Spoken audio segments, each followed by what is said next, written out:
The adventure of the noble bachelor, Lord Saint Simon का विवाह और उसका अजीबोगरीब अंत अब उन ऊंचे तबकों में चर्चा का विषय नहीं रहा जिनमें ये दुर्भाग्यशाली दूल्हा मिला जुला करता है। नए कांडों ने इसे पीछे छोड़ दिया है और उनकी तीखी रोचक बातों ने गपशप पसंद लोगों का ध्यान इस 4 साल पुराने प्रसंग से हटा दिया है। लेकिन मुझे ये मानने का कारण है कि इस घटना के पूरे तथ्य कभी जनता के सामने नहीं आए, और चूंकि मेरे मित्र शर्लॉक होम्स ने इस मामले को सुलझाने में बड़ी भूमिका निभाई थी, इसलिए उसके जीवन वृत्त में इस असाधारण प्रसंग का उल्लेख किए बिना वो अधूरा रहेगा। ये मेरी अपनी शादी से कुछ सप्ताह पहले की बात है, जब मैं अब भी बेकर स्ट्रीट पर होम्स के साथ एक ही कमरे में रहता था। एक दोपहर की सैर से लौटकर जब वो कमरे में आया तो उसने मेज पर उसके नाम एक पत्र पड़ा पाया। मैं पूरे दिन कमरे में ही रहा था, क्योंकि मौसम अचानक बरसाती हो गया था और पतझड़ की तेज हवाएं चलने लगी थीं। अफगानिस्तान अभियान में लगी मेरी जजाइल गेंद की पुरानी चोट फिर से मध्यम मध्यम धड़क रही थी। मैं एक आराम कुर्सी पर शरीर टिकाए और दूसरी पर पैर रखे अखबारों के ढेर में डूबा हुआ था। अंत में दिन भर की खबरों से ऊबकर मैंने सारे अखबार परे फेंक दिए और उन्नीदी नजर से मेज पर पड़े लिफाफे पर बने बड़े से निशान और मोनोग्राम को घूरते हुए आलस से मैं सोचने लगा कि मेरे दोस्त का ये राजसी पत्र मित्र कौन हो सकता है। ये तो बहुत फैशनेबल पत्र है, मैंने कहा जब वो भीतर आया। सुबह के तुम्हारे पत्र, अगर मुझे याद है, तो एक मछली बेचने वाले और एक बंदरगाह चौकीदार के थे। हाँ, मेरा पत्राचार वाकई विविधता से भरा रहता है, उसने मुस्कुराते हुए कहा, और अक्सर नीचे तबके के लोग ज्यादा दिलचस्प होते हैं।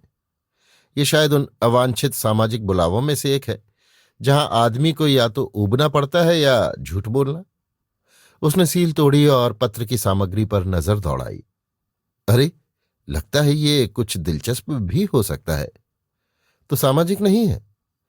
नहीं, साफ तौर पर पेशेवर मामला है, और एक राजसी ग्राहक से, इंग्लैंड के सबसे ऊंचे लोगों में से एक। मेरे प्रिय मित्र, बधाई। वॉटसन, साफ साफ कहूं तो ग्राहक की हैसियत से मुझे ज्यादा मतलब नहीं, उसकी केस की दिलचस्पी मुझे ज्यादा उत्साहित करती है। हालांकि यह भी संभव है कि इस नए मामले में दोनों बातें मौजूद हों। तुमने हाल के दिनों में अखबार बहुत ध्यान से पढ़े हैं, है ना? लगता तो ऐसा ही है, मैंने कोने में पड़े अखबारों के पहाड़ की ओर इशारा करते हुए कहा, और करने को मेरे पास कुछ था भी नहीं। ये अच्छी बात है, शायद तुम मुझे तथ्यों से अपडेट कर सको। मैं तो अपराध संबंधी खबरें और अग्नि कॉलम के अलावा कुछ नहीं पढ़ता।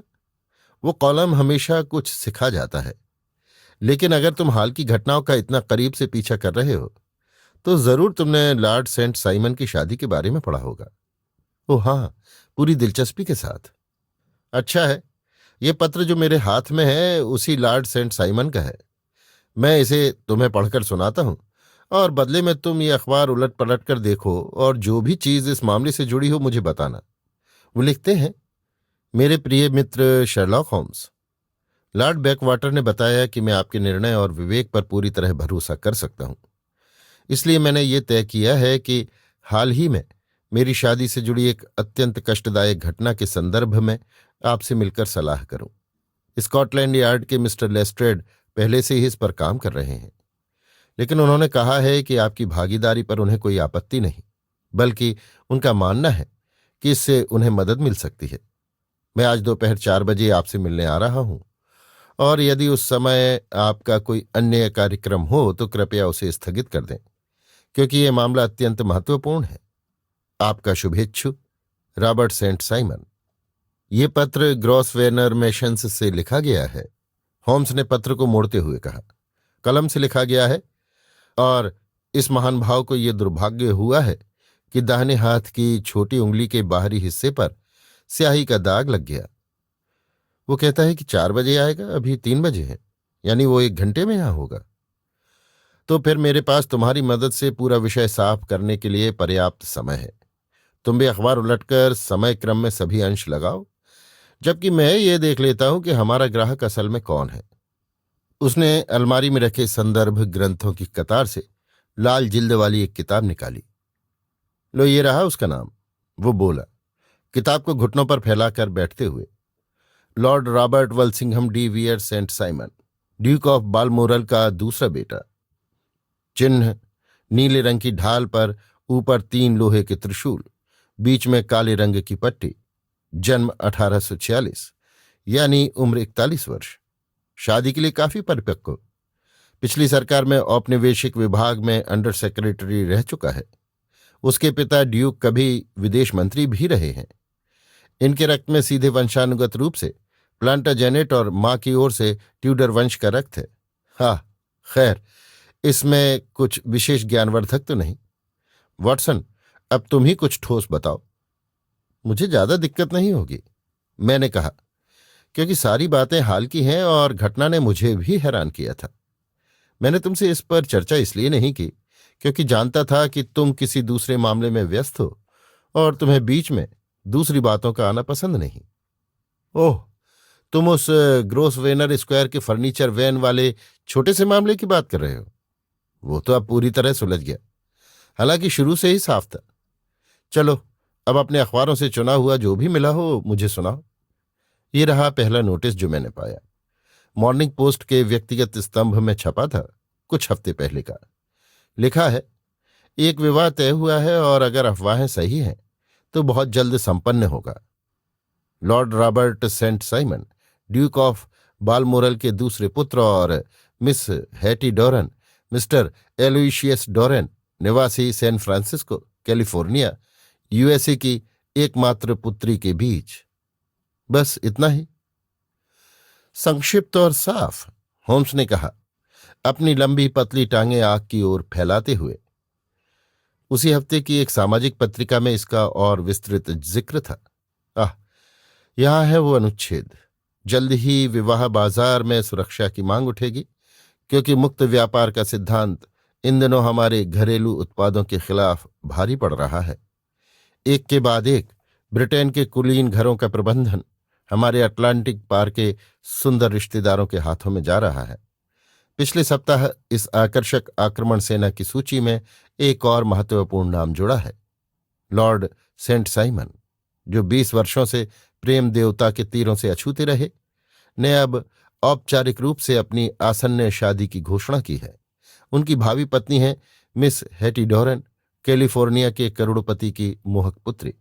मिस डोरन, जिनकी सुडोल काया और प्रभावशाली चेहरा वेस्टबरी हाउस की दावतों में चर्चा का विषय रहा था, इकलौती संतान है और कहा जा रहा है कि उनका दहेज 6 अंकों से भी ऊपर जाएगा, भविष्य में और संपत्तियों की संभावना के साथ। चूंकि ये सर्वविदित है कि ड्यूक ऑफ बालमोरल को पिछले कुछ वर्षों में अपनी पेंटिंग्स बेचनी पड़ी और लॉर्ड सेंट साइमन के पास स्वयं सिर्फ बिर्चमूर नाम की एक छोटी सी संपत्ति है, इसलिए स्पष्ट है कि इस विवाह संबंध से लाभ सिर्फ कैलिफोर्नियाई उत्तराधिकारिणी को ही नहीं होगा, बल्कि राजसी पदवी मिलने से उनका एक गणराज्य की महिला से ब्रिटिश पियरनेस बनना बस एक आसान रूपांतरण होगा। और कुछ? होम्स ने ऊबती हुई जमुआई लेते हुए पूछा। ओह हाँ, बहुत कुछ। मॉर्निंग पोस्ट में एक नोट था कि विवाह बहुत सीमित रूप से होगा। स्थान होगा Saint George church, Hanover square में। केवल 6 अंतरंग मित्र बुलाए जाएंगे और शादी के बाद पूरा दल लैंकेस्टर गेट स्थित उस सुसज्जित मकान में लौटेगा जिसे मिस्टर एलोयसियस डोरेन ने किराए पर लिया है।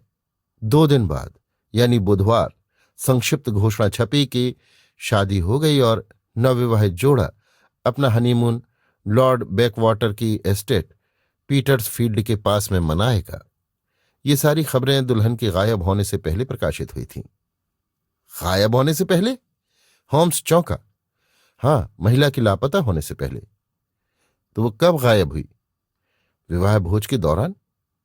ये तो अपेक्षा से भी ज्यादा दिलचस्प है, पूरी तरह नाटकीय। हाँ, मुझे भी ये कुछ असामान्य लगा। स्त्रियां कई बार शादी से पहले भाग जाती हैं, कभी कभी हनीमून के दौरान भी, पर मुझे याद नहीं कि किसी ने इतना तत्परता से ये किया हो। अब कृपया सभी विवरण बताओ। चेतावनी देता हूं कि वे अधूरे हैं। शायद हम उन्हें पूरा कर पाए। जो जानकारी है वो कल के एक सुबह के अखबार में छपी एक रिपोर्ट में दी गई है, जिसे मैं तुम्हें पढ़कर सुनाता हूं। शीर्षक है, एक फैशनेबल शादी में अजीब घटना। लॉर्ड रॉबर्ट सेंट साइमन के परिवार में उनकी शादी से जुड़ी विचित्र और दुखद घटनाओं के कारण भारी हलचल मच गई है।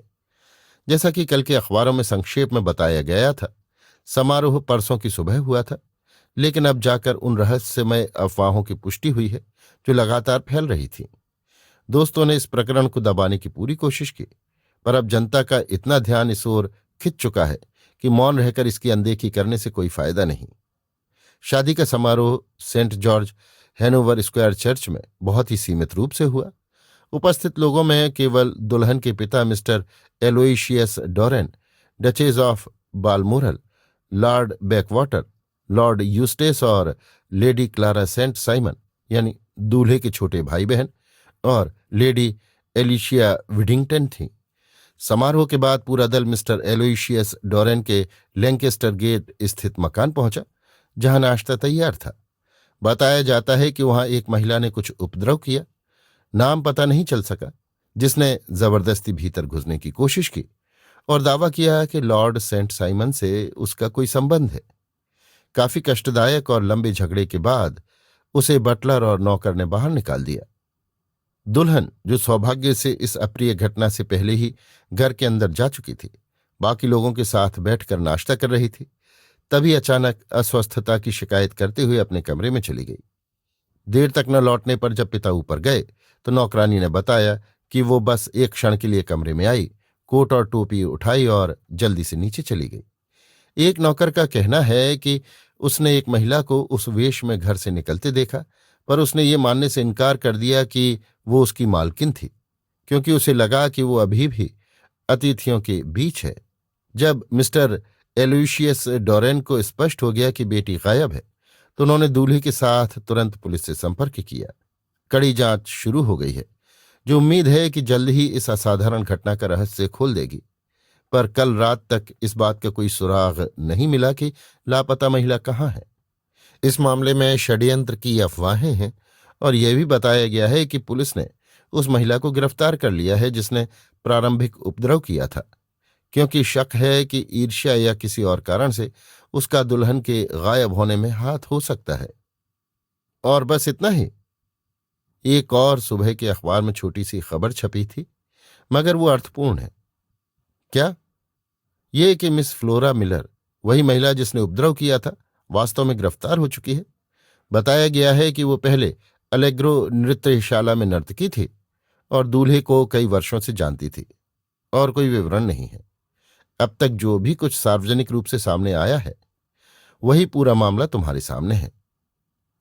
और ये मामला बेहद रोचक लग रहा है, होम्स ने कहा। मैं इसे किसी भी हालत में छोड़ना नहीं चाहता था। लेकिन ये घंटी किसकी है, वॉटसन? घड़ी 4 से कुछ मिनट ऊपर दिखा रही है।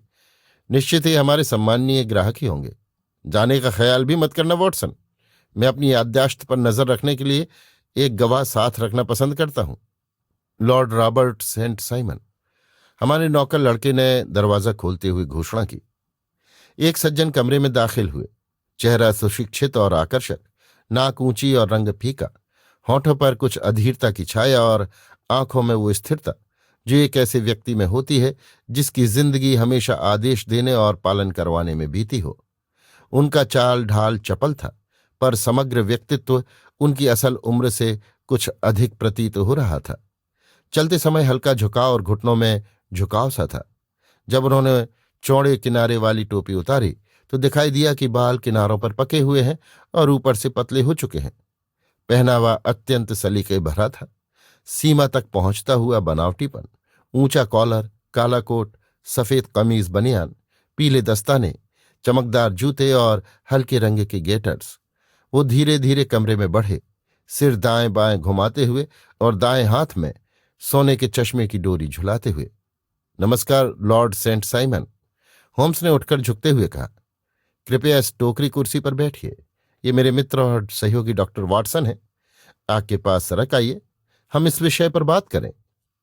मिस्टर होम्स, ये मामला मेरे लिए जितना पीड़ादायक है, आप सहज ही समझ सकते हैं।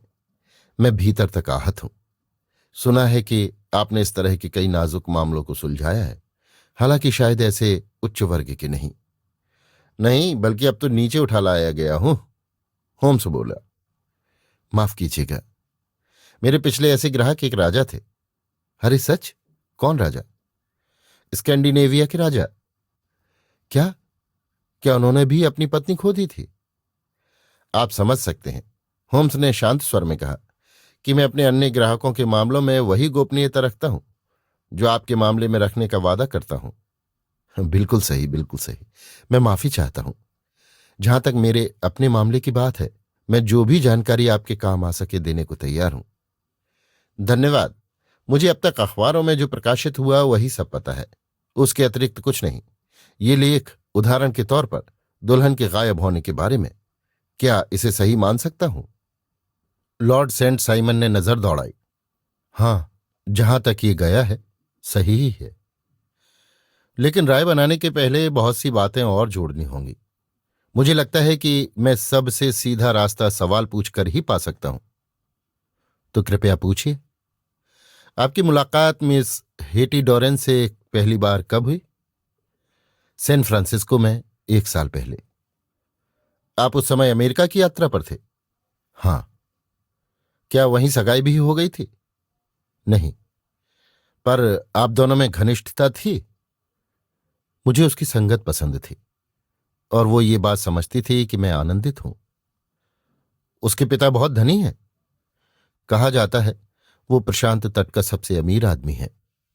उसने अपनी दौलत कैसे बनाई? माइनिंग से।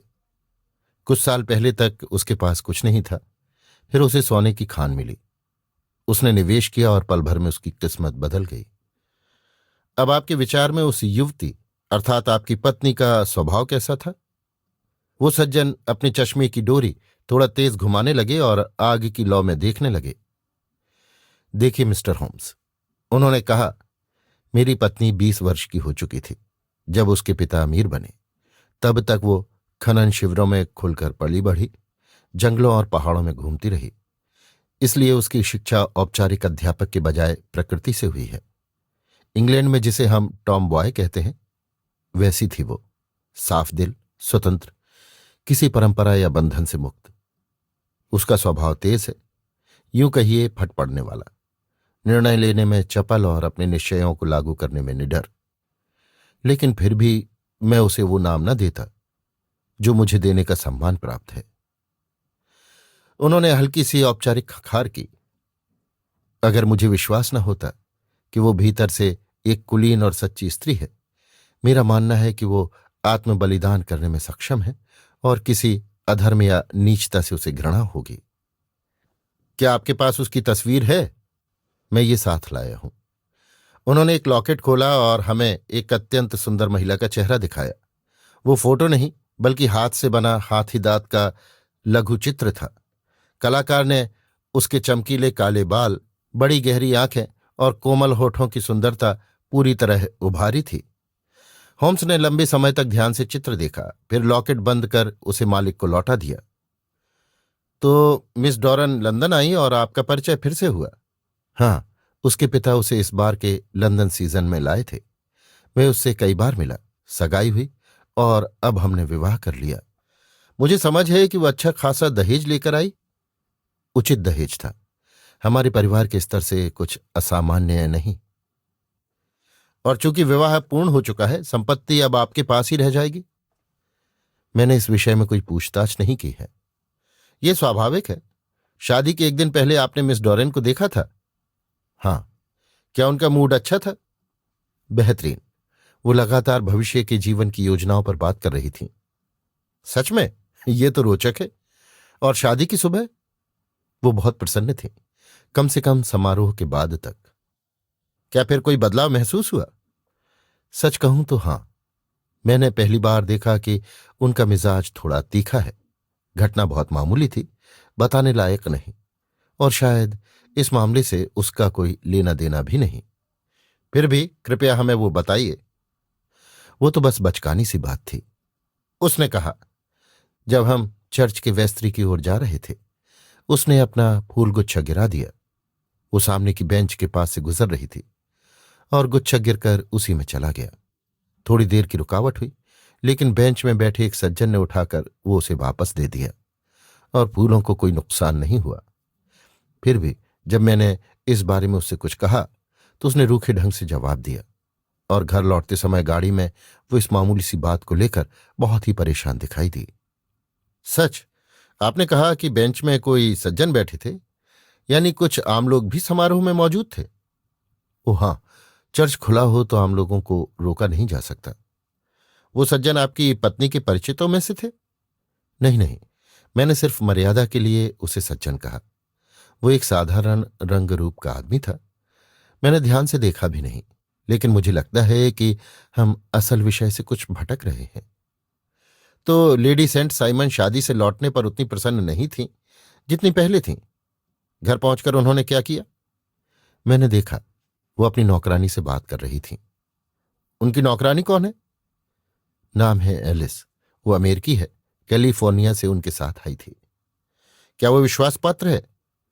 कुछ जरूरत से ज्यादा ही। मुझे लगता था कि मेरी पत्नी उसे बहुत छूट दे देती है, मगर बेशक अमेरिका में इन बातों को अलग नजरिए से देखा जाता है। वो उससे कितनी देर तक बात करती रही? बस कुछ मिनट। मुझे और कई बातों की चिंता थी। आपने दोनों की बातचीत सुनी? लेडी सेंट साइमन ने कुछ जंपिंग क्लेम के बारे में कहा। वो अक्सर इस तरह का अमेरिकी स्लैंग बोलती थी। मुझे इसका मतलब नहीं मालूम। अमेरिकी बोलचाल कभी कभी बड़ी असरदार होती है। और नौकरानी से बात खत्म होने पर आपकी पत्नी ने क्या किया?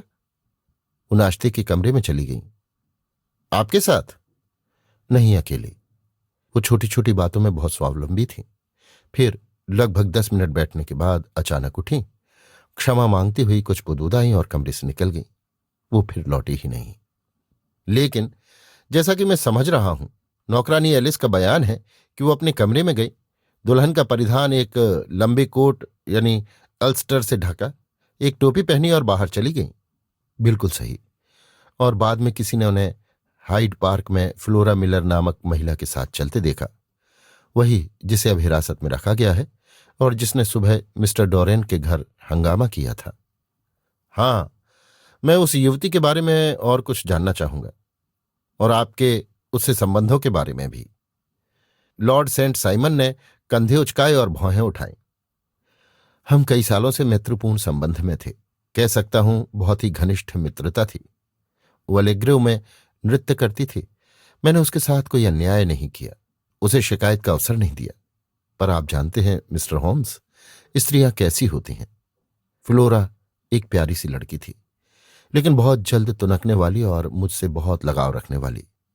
जब उसे मेरी शादी की खबर मिली तो उसने काफी भयानक चिट्ठियां लिखी। सच कहूं तो मैंने शादी को इतने शांत आयोजन में इसलिए करवाया कि कहीं चर्च में कोई कांड न हो जाए। वो मिस्टर डोरेन के दरवाजे पर ठीक उस समय पहुंची जब हम लौटे ही थे, और अंदर घुसने की कोशिश करते हुए मेरी पत्नी के प्रति बेहद अपमानजनक बातें कहने लगी, यहां तक कि धमकी भी दी। लेकिन मैं ऐसे ही किसी हंगामे की संभावना पहले ही सोच चुका था, और वहां 2 पुलिस वाले सादे कपड़ों में तैनात थे, जिन्होंने उसे तुरंत बाहर कर दिया। जब उसे लगा कि कोई हंगामा बेकार है तो वो चुपचाप चली गई। क्या आपकी पत्नी ने यह सब सुना? नहीं, भगवान का शुक्र है, नहीं। और उसके बाद किसी ने उन्हें उसी औरत के साथ चलते देखा? हाँ, और यही बात स्कॉटलैंड यार्ड के मिस्टर लेस्ट्रेड को सबसे गंभीर लग रही है। उनका मानना है कि फ्लोरा ने किसी चाल से मेरी पत्नी को बाहर निकाला और कोई खतरनाक चाल रचा। खैर, यह संभावना तो हो सकती है। आप भी यही सोचते हैं? मैंने नहीं कहा कि यह संभावना प्रबल है, पर आप स्वयं क्या इसे संभव मानते हैं? मेरा ख्याल है कि फ्लोरा किसी मक्खी को भी नुकसान नहीं पहुंचा सकती। फिर भी जलन स्वभाव को अजीब रूप से बदल देती है। अब बताइए, आपकी अपनी क्या राय है कि आखिर हुआ क्या? देखिए, सच तो यह है कि मैं यहां राय देने नहीं, राय लेने आया हूं। मैंने आपको सारे तथ्य बता दिए हैं, लेकिन जब आपने पूछा तो इतना कह सकता हूं कि मुझे लगता है इस शादी के उत्साह और इस एहसास ने कि वो अचानक समाज में इतनी ऊंचाई पर पहुंच गई है, शायद उसकी नसों पर असर डाला और उसे कुछ मानसिक विचलन हो गया। यानी आपके विचार में वो अचानक असंतुलित हो गई? ठीक यही। जब मैं सोचता हूं कि उसने मुंह मोड़ लिया, मैं ये नहीं कहूंगा कि मुझसे, बल्कि उससे जिसकी आकांक्षा कईयों ने की पर पा न सके, तो उसे किसी और तरह कैसे समझाऊं, यही सोचता है। हाँ, ये भी एक संभाव्य व्याख्या है। होम्स मुस्कुराया। और अब लॉर्ड सेंट साइमन, मुझे लगता है कि मुझे लगभग सभी तथ्य मिल गए। क्या पूछ सकता हूं कि नाश्ते की मेज पर बैठते समय आपकी जगह ऐसी थी जहां से खिड़की के बाहर देखा जा सके? हाँ, हम सड़क की दूसरी ओर पार्क तक देख सकते थे। अच्छा, तो मुझे अब आपको और नहीं रोकना चाहिए, मैं आपसे संपर्क करूंगा अगर आपको ये रहस्य सुलझाने में सफलता मिले। हमारे ग्राहक खड़े होते हुए बोले। मिली है? क्या कहा? मैं कह रहा हूं मैंने इसे सुलझा लिया है। फिर मेरी पत्नी कहाँ है? ये विवरण मैं शीघ्र ही दूंगा। लॉर्ड सेंट साइमन ने सिर हिलाया। मुझे डर है मेरे आपके दिमाग से कहीं ज्यादा बुद्धिमान व्यक्ति ही इसका अंत समझ सकेगा। ये कहकर उन्होंने पुरानी ढंग की गरिमा से झुककर अभिवादन किया और चले गए। ये बहुत उदारता है लॉर्ड सेंट साइमन की। शेरलॉक होम्स हंस पड़ा, जो उन्होंने मेरे दिमाग को अपने बराबर सम्मान दिया। खैर, इतनी लंबी पूछताछ के बाद अब विस्की सोडा और एक सिगार बनता है। मैं अपना निष्कर्ष निकाल चुका था इससे पहले कि हमारे ग्राहक कमरे में आए। क्या कहा होम्स? मैं बोला, ऐसे कई समान मामलों के मेरे पास रिकॉर्ड हैं, हालांकि कोई भी इतना त्वरित नहीं था।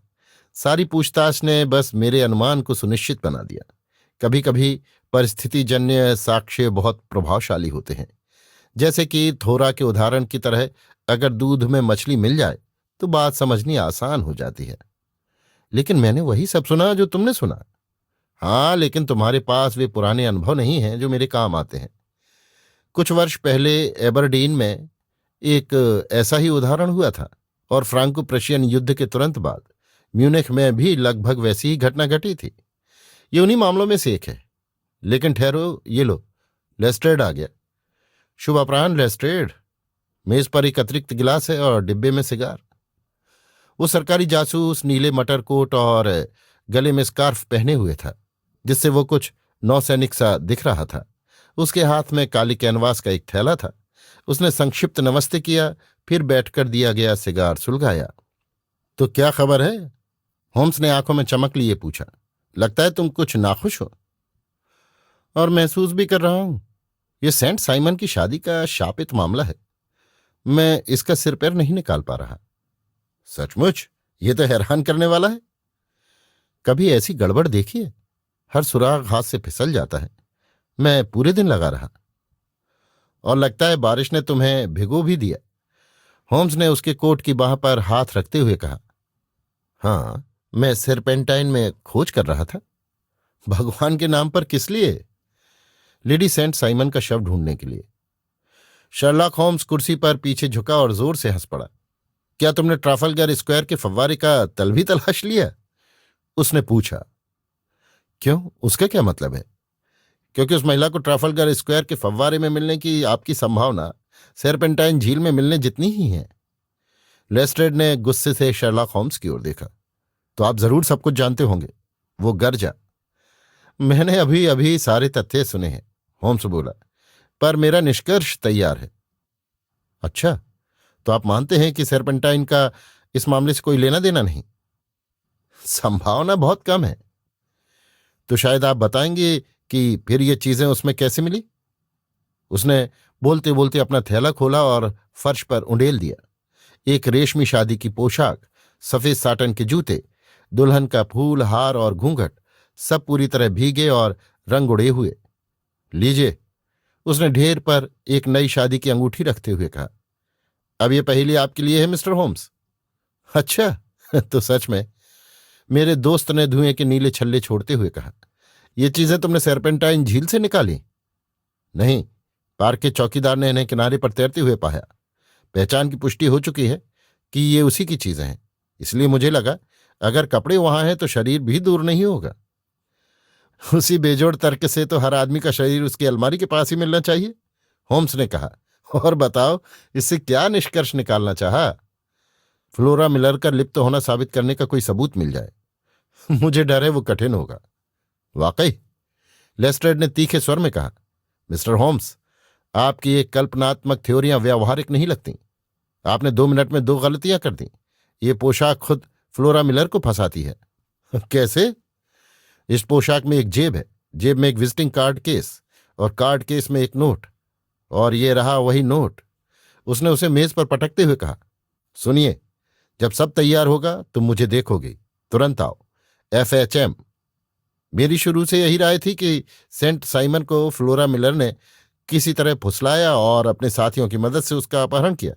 देखो, उसके आद्याक्षरों से हस्ताक्षरित यही वो संदेश है जो शायद दरवाजे पर उसके हाथ में चुपके से थमाया गया और जिसने उसे उनके जाल में फंसा दिया। बहुत बढ़िया लेस्ट्रेड, होम्स हंसते हुए बोला, तुम सचमुच शानदार हो। चलो इसे जरा देखना चाहूंगा। उसने कागज उठा लिया, लापरवाही से देखा, पर तुरंत ध्यान टिक गया और उसने संतोष की छोटी सी पुकार की। यह सच में महत्वपूर्ण है, वो बोला। आहा, सच में? बहुत, मैं तुम्हें हार्दिक बधाई देता हूं। लेस्ट्रेड अपने विजय भाव में झुककर देखने लगा। अरे, वो चीखा, तुम तो उल्टी तरफ देख रहे हो। उल्टी नहीं, यही सही तरफ है। सही तरफ? तुम पागल हो।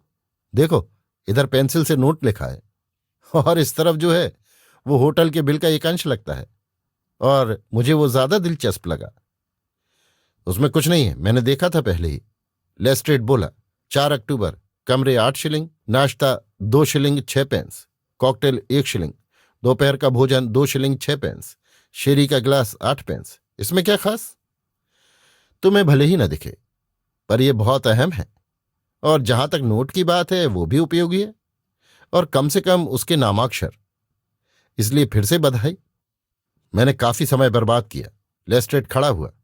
मुझे सख्त मेहमान पर भरोसा है, ना कि आग के पास बैठकर सपनों सी थ्योरियां बुनने पर। नमस्कार मिस्टर होम्स, देखते हैं कौन पहले सच्चाई तक पहुंचता है। उसने वे सारी चीजें समेटी, थैले में ठूसी और निकलने लगा। बस एक संकेत देना चाहूंगा लेस्ट्रेड, होम्स सहज स्वर में बोला। मैं तुम्हें असली हल बता देता हूं। लेडी सेंट साइमन नाम की कोई महिला है ही नहीं, न थी। लेस्ट्रेड ने दुख भरी नजर से उसे देखा, फिर मेरी ओर मुड़कर 3 बार अपने माथे पर हाथ ठोका, सिर हिलाया और तेजी से बाहर चला गया। वो अभी दरवाजा बंद ही कर पाया था कि होम्स ने कोट पहनना शुरू किया। उस आदमी की बात में थोड़ा तो दम है वाटसन, उसने कहा। बाहर भी थोड़ा काम होना चाहिए, तो मैं तुम्हें अखबारों के साथ छोड़कर जा रहा हूं। शाम के 5 बज चुके थे जब शर्लॉक होम्स गया, लेकिन मुझे अकेलापन महसूस करने का मौका नहीं मिला। 1 घंटे में ही मिठाई विक्रेता एक बड़ा सपाट डिब्बा लेकर पहुंचा। उसके साथ आए एक नौजवान की मदद से उसने डिब्बा खोला, और मेरी हैरानी के बीच हमारे मामूली से कमरे में एक शानदार ठंडी दावत सजने लगी। 2 जोड़ी शिकार पक्षी, एक तीतर, फुआग्रा पाई और कुछ पुराने मकड़ी जाले लिपटे शराब की बोतलें भी थीं। सब कुछ सजा देने के बाद दोनों उतनी ही रहस्यमय ढंग से गायब हो गए जैसे अलिफ लैला के जिन्न। बस इतना कहकर कि सब भुगतान हो चुका है और यही पता दिया गया था। रात के 9 बजने ही वाले थे कि शर्लॉक होम्स मध्यम चाल से कमरे में आया। उसका चेहरा गंभीर मगर आंखों में चमक थी, जिससे लगा कि उसके निष्कर्ष सही निकले हैं। तो दावत तैयार है, उसने हाथ रगड़ते हुए कहा। लगता है आप आज मेहमानों की उम्मीद कर रहे हैं। मेज 5 लोगों के लिए सजी है। मैंने कहा, हाँ, मेरा अंदाजा है कि आज कुछ लोग अचानक मिलने आ सकते हैं। होम्स बोला। मुझे तो हैरानी है कि लॉर्ड सेंट साइमन अब तक नहीं पहुंचे। हाँ, लगता है अब सीढ़ियों पर उन्हीं के कदमों की आहट सुनाई दे रही है। वास्तव में वही दोपहर वाले आगंतुक थे जो बड़े आत्मीय ढंग से कमरे में दाखिल हुए। उनके चश्मे की डोरी पहले से ज्यादा झूल रही थी और उनके कुलीन चेहरे पर भारी बेचैनी छाई थी। मेरा संदेशवाहक आप तक पहुंचा? होम्स ने पूछा। हाँ, और मुझे मानना पड़ेगा कि उसमें जो लिखा था उसने मुझे हिला दिया। क्या आपको अपनी बात का पूरा प्रमाण है? सबसे पक्का प्रमाण? लॉर्ड सेंट साइमन कुर्सी पर ढह गए और माथे पर हाथ फेरते हुए बोले, ड्यूक क्या कहेंगे जब सुनेंगे कि परिवार का एक सदस्य ऐसे अपमान का शिकार हुआ? यह तो शुद्ध संयोग था, इसमें कोई अपमान नहीं माना जा सकता। होम्स बोला। आपकी दृष्टि भिन्न है, मुझे इसमें किसी की गलती नहीं दिखती। देखिए, उस महिला ने और कुछ नहीं किया होता तो मैं हैरान होता। हाँ, उसका तरीका अचानक सा था। वो अफसोसजनक जरूर है। मां न होने से उसे ऐसे कठिन समय में सलाह देने वाला कोई नहीं था। मगर ये एक सार्वजनिक अपमान था सर। लॉर्ड सेंट साइमन ने मेज पर उंगलियां थपथपाते हुए कहा। फिर भी आपको उस बेचारी युवती की परिस्थिति को भी समझना चाहिए, जो इतनी असामान्य स्थिति में थी। मैं कोई रियायत नहीं दूंगा। मैं बेहद क्रोधित हूं और मेरे साथ लज्जाजनक व्यवहार हुआ है। मुझे लगता है कि घंटी बजी है, होम्स ने कहा। हाँ, सीढ़ियों पर कदमों की आवाज आ रही है। अगर मैं आपको सहानुभूतिपूर्ण दृष्टिकोण अपनाने को राजी नहीं कर सका, लॉर्ड सेंट साइमन, तो मैंने एक वकील बुलाया है जो शायद ज्यादा सफल रहे। उसने दरवाजा खोला और एक स्त्री व एक पुरुष को भीतर लाया। लॉर्ड सेंट साइमन, उसने कहा, आपका परिचय मिस्टर और मिसेस फ्रांसिस हे माल्टन से कराता हूं। महिला से तो आप पहले परिचित हो चुके हैं। ये दृश्य देखकर हमारे ग्राहक अचानक खड़े हो गए, आंखें झुकी हुई, सीना तनकर उभरा, हाथ कोट के भीतर, जैसे अपमानित गरिमा की मूर्ति हो। महिला आगे बढ़ी, हाथ बढ़ाया, पर उसने ऊपर देखने से इनकार कर दिया। शायद यही उसके संकल्प के लिए अच्छा था, क्योंकि महिला का चेहरा विनम्रता और सच्चे पश्चाताप से भरा था।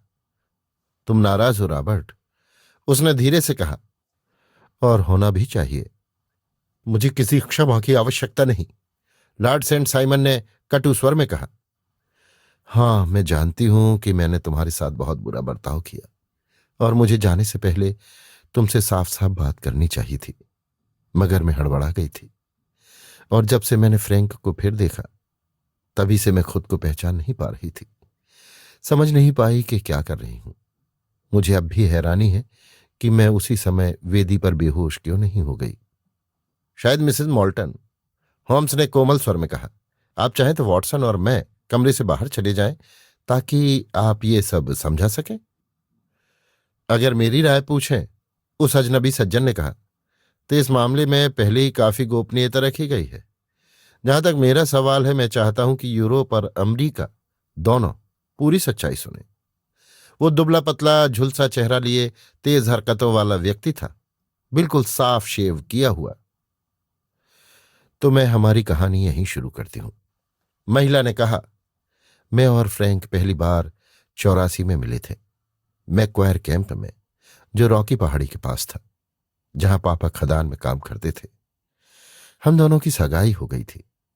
फिर एक दिन पापा को सोने की एक समृद्ध खान मिल गई और वो अचानक बहुत अमीर बन गए, जबकि बेचारे फ्रैंकी की खान सूख गई और सब बेकार हो गया। जैसे जैसे पापा की दौलत बढ़ती गई, फ्रैंक की किस्मत घटती गई। अंत में पापा ने हमारी सगाई तोड़ दी और मुझे फ्रिस्को, सैन फ्रांसिस्को ले गए। लेकिन फ्रैंक ने हार नहीं मानी। वो भी वहां आया और मुझसे चोरी छिपे मिला। पापा को पता चलता तो वो बहुत नाराज होते, इसलिए हम दोनों ने अपने बीच ही सब निपटा लिया। फ्रैंक ने कहा कि वो भी अपनी किस्मत आजमाने जाएगा और तब तक वापस नहीं आएगा जब तक उसके पास पापा जितनी संपत्ति न हो। मैंने वादा किया कि उम्र भर उसका इंतजार करूंगी और जब तक वो जीवित रहेगा किसी और से शादी नहीं करूंगी। उसने कहा, क्यों ना हम अभी शादी कर लें, ताकि मुझे विश्वास रहे कि तुम मेरी हो। मैं तब तक तुम्हारा हकदार नहीं बनूंगा जब तक लौट ना आऊं। हमने इस पर चर्चा की और उसने सब तैयार कर रखा था। एक पादरी भी सामने मौजूद थे। तो तभी वहीं हमारी शादी हो गई। फिर फ्रैंक अपनी किस्मत ढूंढने चला गया और मैं पापा के पास लौट आई। फ्रैंक की अगली खबर मुझे ये मिली कि वो मोंटाना में है, फिर एरिजोना में खनन कर रहा है, फिर न्यू मैक्सिको से उसका संदेश आया। इसके बाद अखबार में एक लंबी रिपोर्ट छपी कि खनिकों के कैंप पर अपाचे इंडियनों ने हमला किया और मृतकों में मेरे फ्रैंक का नाम था। मैं बेहोश होकर गिर पड़ी और महीनों तक बीमार रही। पापा को लगा मुझे टीबी है। वो मुझे सैन फ्रांसिस्को के हर डॉक्टर के पास ले गए। 1 साल से ज्यादा कोई खबर नहीं आई, इसलिए मुझे यकीन हो गया कि फ्रैंक सचमुच मर गया है। फिर लॉर्ड सेंट साइमन आए और हम लंदन आ गए। शादी तय हो गई। पापा बहुत खुश थे, लेकिन मैं भीतर से जानती थी कि इस दुनिया का कोई आदमी मेरे दिल में फ्रैंक की जगह नहीं ले सकता। फिर भी अगर मैंने लॉर्ड सेंट साइमन से शादी की होती तो अपना कर्तव्य निभाया होता। हम अपने प्रेम को नियंत्रित नहीं कर सकते, पर कर्म को जरूर कर सकते हैं। मैं वेदी तक इस नियत से गई थी कि जितना अच्छा मैं हो सकती हूं उतनी अच्छी पत्नी बनूंगी। लेकिन जरा सोचिए, मुझे कैसा लगा जब मैं वेदी के पास पहुंची और देखा कि प्रथम बेंच में फ्रैंक खड़ा मुझे देख रहा है। पहले तो मैंने उसे भूत समझा, पर दोबारा देखा तो वो वही था। आंखों में सवाल, क्या उसे देखकर मैं खुश हूं या व्यथित? मुझे नहीं मालूम मैं कैसे खड़ी रही। सब दृश्य घूमने लगा और पादरी की आवाज बस मधुमक्खी की भिन भिनाहट सी सुनाई थी। मैं समझ नहीं पा रही थी कि क्या करूं। क्या यहीं रुक जाऊं, चर्च में तमाशा बनाऊं? मैंने फिर उसकी ओर देखा। वो मेरी सोच समझ गया था। उसने उंगली होठों पर रखी, संकेत दिया कि शांत रहो। फिर मैंने देखा वो कागज का टुकड़ा लिख रहा है। जब मैं लौटते समय उसके पास से गुजरी तो मैंने फूल गुच्छा उसकी बेंच में गिरा दिया और उसने फूल लौटाते समय वो नोट मेरे हाथ में रख दिया। उसमें बस एक पंक्ति थी, जब मैं संकेत दूं तो तुरंत मेरे पास आना। मुझे जरा भी संदेह नहीं रहा कि अब मेरा पहला कर्तव्य उसी के प्रति है, और मैंने निश्चय किया कि जो वो कहेगा वही करूंगी। वापस आकर मैंने अपनी नौकरानी को सब बताया, जो कैलिफोर्निया में फ्रैंक को जानती थी और हमेशा उसकी दोस्त रही थी। मैंने उसे कहा कि किसी से कुछ न बोले, बस कुछ जरूरी सामान बांध दे और मेरा लंबा कोट यानी अलस्टर तैयार रख दे। मुझे पता है कि मुझे लॉर्ड सेंट साइमन से बात करनी चाहिए थी, पर उनकी मां और वहां मौजूद उन सभी बड़े लोगों के सामने ये कहना मेरे लिए असंभव सा था। मैंने तय कर लिया कि भाग जाऊंगी और बाद में सब समझा दूंगी। मैंने नाश्ते की मेज पर बैठते हुए मुश्किल से 10 मिनट ही बिताए होंगे कि खिड़की से सड़क के उस पार मैंने फ्रैंक को देखा। उसने मुझे इशारा किया और पार्क की ओर चलने लगा। मैं तुरंत उठी, कपड़े पहने और उसके पीछे निकल गई। जाते जाते एक औरत मुझसे लॉर्ड सेंट साइमन के बारे में कुछ बोलने लगी। जितना मैंने सुना उससे लगा कि शायद उसके पास भी शादी से पहले की कोई रहस्य कहानी हो। लेकिन मैं किसी तरह उससे बच निकली और थोड़ी ही देर में फ्रैंक तक जा पहुंची। हम दोनों एक घोड़ा गाड़ी में बैठे और सीधे उस मकान पर पहुंचे जो उसने गार्डन स्क्वायर में किराए पर लिया था। और यूं कही, ये वही असली शादी थी जो इतने सालों के इंतजार के बाद पूरी हुई।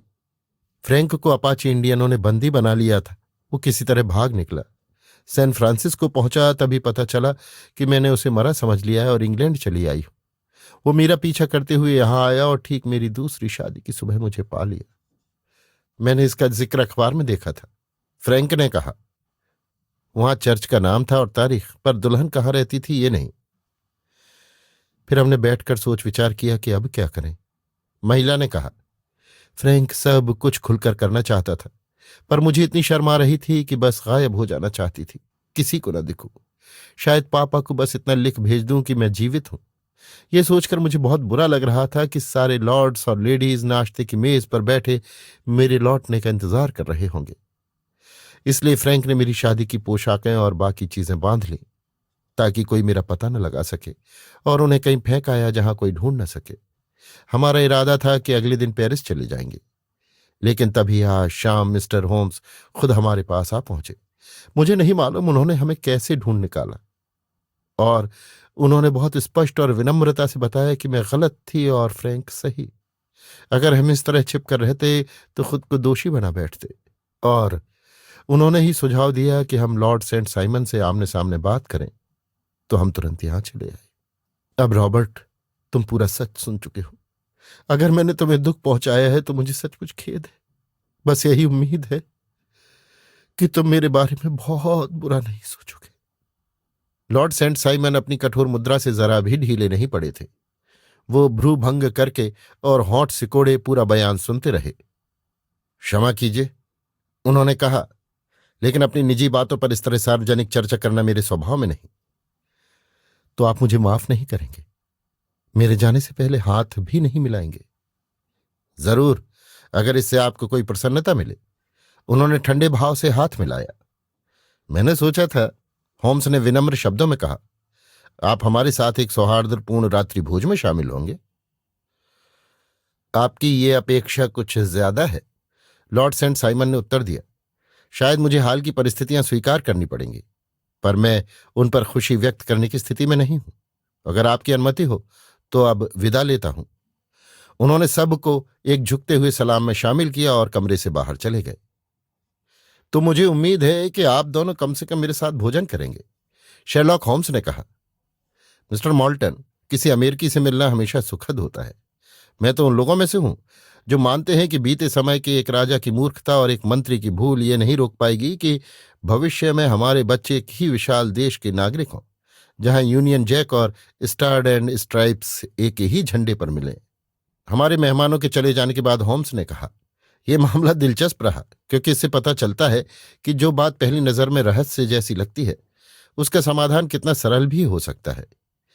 उस महिला द्वारा बताए गए घटनाक्रम से ज्यादा प्राकृतिक कुछ नहीं हो सकता, और स्कॉटलैंड यार्ड के मिस्टर लेस्ट्रेड की दृष्टि से उसे देखने से ज्यादा विचित्र कुछ नहीं। तो इस बार तुम्हें जरा भी चूक नहीं लगी? मैंने पूछा। शुरू से ही दो बातें साफ थीं। पहली, वो महिला शादी के लिए पूरी तरह तैयार थी। दूसरी, शादी के कुछ ही मिनटों में लौटकर उसने उसका पछतावा किया। इसका अर्थ था कि उसी सुबह कुछ ऐसा हुआ जिसने उसका मन बदल दिया। क्या वो किसी से बात कर पाई थी? नहीं, क्योंकि सुबह वो दूल्हे के साथ ही रही थी। तो क्या उसने किसी को देखा था? अगर देखा था तो वो अमेरिका से आया कोई व्यक्ति होना चाहिए, क्योंकि इंग्लैंड में उसका ठहराव इतना छोटा था कि इतने गहरे प्रभाव वाला कोई नया परिचित बन ही नहीं सकता था। इस तरह निष्कर्ष से निष्कर्ष निकालते हुए मैं इस विचार तक पहुंचा कि उसने किसी अमेरिकी को देखा होगा। अब वो कौन हो सकता था और क्यों उसका उस पर इतना असर? वो कोई प्रेमी हो सकता था या पति। मैं जानता था कि उसका युवा काल कठिन हालात और असामान्य वातावरण में गुजरा था। लॉर्ड सेंट साइमन की कहानी सुनने से पहले ही मैं यहीं तक पहुंच गया था। जब उन्होंने बताया कि चर्च की बेंच पर कोई पुरुष बैठा था, कि दुल्हन का व्यवहार अचानक बदल गया, कि उसने फूल गुच्छा गिराने जैसा पारदर्शी बहाना बनाया ताकि कोई नोट हासिल कर सके, कि उसने अपनी भरोसेमंद नौकरानी से सलाह ली, और कि उसने जंपिंग अ क्लेम, खनन क्षेत्र की भाषा में किसी और के क्षेत्र पर अधिकार जमाना जैसी बात कही, तो पूरी तस्वीर स्पष्ट हो गई। वो किसी पुरुष के साथ भागी थी, और वो पुरुष या तो प्रेमी था या पति, और अधिक संभावना पिछले वाले की थी। और तुमने उन्हें ढूंढ कैसे निकाला? मैंने पूछा। ये मुश्किल तो था, होम्स बोला, पर हमारे मित्र लेस्ट्रेड के पास एक ऐसी जानकारी थी जिसका महत्व वो खुद नहीं समझ पाया। उन प्रारंभिक अक्षरों FHM का संकेत तो बेहद अहम था ही, लेकिन इससे भी अधिक मूल्यवान था ये जानना कि पिछले हफ्ते के भीतर किसी व्यक्ति ने लंदन के सबसे आलीशान होटलों में से एक का बिल चुकाया था। और तुम्हें कैसे पता चला कि वो होटल आलीशान था? मैंने पूछा। उन दरों से, होम्स ने उत्तर दिया। 8 शिलिंग रोज का कमरा और केवल 1 गिलास शेरी के 8 पेंस। ये दरें बहुत महंगे होटलों में ही मिलती हैं। ऐसे होटल लंदन में गिने चुने हैं। मैंने नॉर्थम्बरलैंड एवेन्यू के दूसरे होटल का दौरा किया और आगंतुक पुस्तक देखकर जाना कि फ्रांसिस H. माल्टन, अमेरिकी सज्जन, वहां से बस 1 दिन पहले ही निकले हैं। उनके नाम के आगे दर्ज मदों को देखने पर वही रकमें थीं जो उस बिल की नकल में थीं। उनके पत्रों का पता आगे भेजने के लिए लिखा था 226 गार्डन स्क्वायर। मैं वहां पहुंचा और सौभाग्य से वो दंपति घर पर मिल गया। तब मैंने उन्हें आत्मीय सलाह दी कि सबके सामने, विशेष रूप से लॉर्ड सेंट साइमन के प्रति, अपनी स्थिति स्पष्ट करना ही उनके लिए सबसे अच्छा होगा। मैंने उन्हें यहां बुलाने का आग्रह किया, और जैसा तुमने देखा, मैंने लॉर्ड सेंट साइमन को भी आने पर मजबूर कर दिया। पर उसका परिणाम कुछ अच्छा नहीं हुआ। मैंने कहा, उनका व्यवहार बहुत अनमना था। अरे वॉटसन, होम्स मुस्कुराया, शायद तुम खुद भी उतने उदार न रहते अगर इतनी कोशिशों के बाद प्रेम प्राप्ति और विवाह अचानक इस तरह छिन जाते। पत्नी भी चली जाए और संपत्ति भी। फिर भी हम लॉर्ड सेंट साइमन के प्रति सहानुभूति रख सकते हैं और ऊपर वाले का शुक्र मना सकते हैं कि हमें ऐसी स्थिति कभी नहीं झेलनी पड़ेगी। अब कुर्सी करीब खिसकाओ और मेरा वायलिन थमा दो। अब हमारे सामने सिर्फ एक रहस्य बचा है, इन उदास पतझड़ी शामों को कैसे बिताया जाए।